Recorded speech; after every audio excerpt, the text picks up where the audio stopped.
Young voters proved critical in both the 2020 election and the 2022 midterms, helping swing the vote from red to blue in some places. It is a powerful block. Young voters came in near record numbers across the country, and St. Olaf College in Minnesota had the distinction of getting nearly every student to the polls. Which is pretty impressive. ABC News White House correspondent MaryAlice Parks sat down with the school's election ambassadors to find out how they got so many students out. In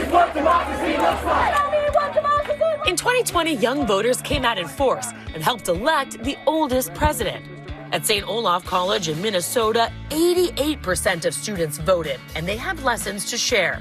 Is there a little pride? There is pride, yeah. Election ambassadors engage their classmates year-round to combat apathy.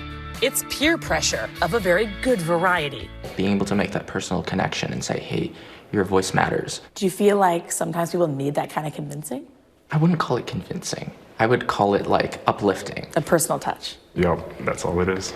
Making sure students just know how to vote. Stickers, sign-up tables, easy online materials, a polling place right on campus, even celebrity shout-outs. For all of my Olies at St. Olaf College, listen, the time is now. Something that definitely sets St. Olaf apart is being able to vote on campus.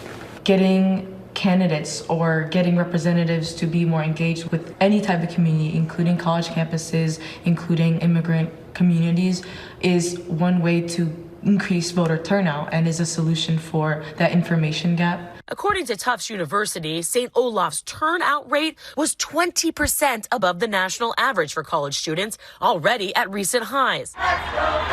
Yes, college students tend to vote for Democrats, but campus staff here are emphatic that's not why they do the work. We are ensuring that folks understand what their civic rights are and the opportunities to exercise them. You got college students to plan. Yes.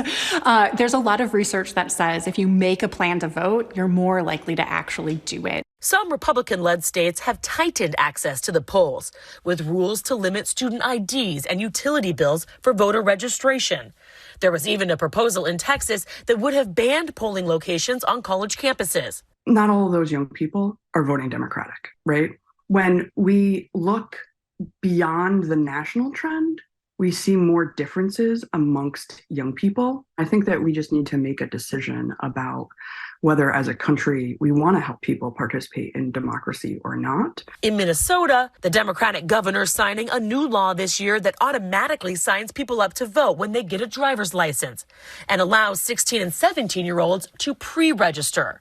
We want to be a model for voting. We are #1 for voter turnout. We beat this state. We beat that state. They love it. And I think part of that is we value civic participation. With the war in Gaza, climate change, and gun violence, it remains to be seen if President Biden can keep young voters in his corner.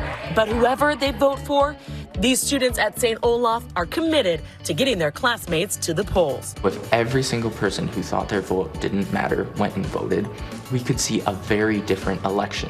MaryAlice Parks, ABC News, Washington. And our thanks to ABC News White House correspondent MaryAlice Parks for that report. Well, hey there, GMA fans. Robin Roberts here. Thanks for checking out our YouTube channel. Lots of great stuff here. So go on, click the subscribe button right over here to get more of awesome videos and content from GMA every day, anytime. We thank you for watching, and we'll see you in the morning on GMA.